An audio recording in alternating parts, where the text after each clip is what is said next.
मित्रांनो, अशा पद्धतीचे टक्केवारीचे गणित आपण कसे सोडवावेत हे आपण आता बघूया.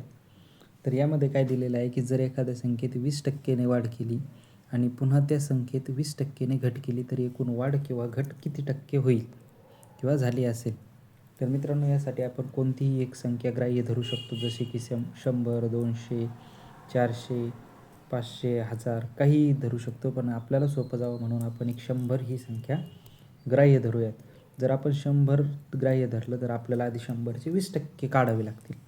तर 100चे 20% किती होतात? 20/100 गुणिले 100 हे येतील आपले 100चे 20%.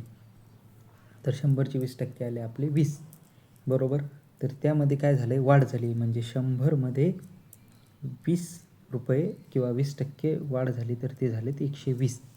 परंतु त्यांनी काय केले? पुन्हा त्या संख्येत, पुन्हा ती संख्या म्हणजे ही आली आपली 120, 100 नाही, आली आपली 120. तर आता 120मध्ये आपली झाली 20%ने घट. तर 120चे जर आपल्याला 20% काढायचे असेल तर सेम पुन्हा तोच फॉर्म्युला 120 गुणिले 20/100 एकदम फास्ट पद्धतीनं होऊन जाईल.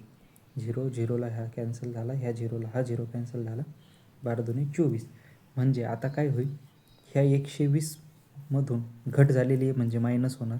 मायनस हे किती आहे? 12×2 = 24 मायनस झाले म्हणजे मूळ संख्या किती आली आपली? 96. तर पहिले आपली संख्या किती होती? 100.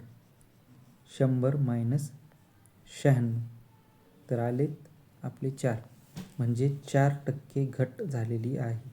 तर मित्रांनो, व्हिडिओ कसा वाटला व अजून अशाच व्हिडिओसाठी चॅनलला सबस्क्राईब करायला विसरू नका. धन्यवाद.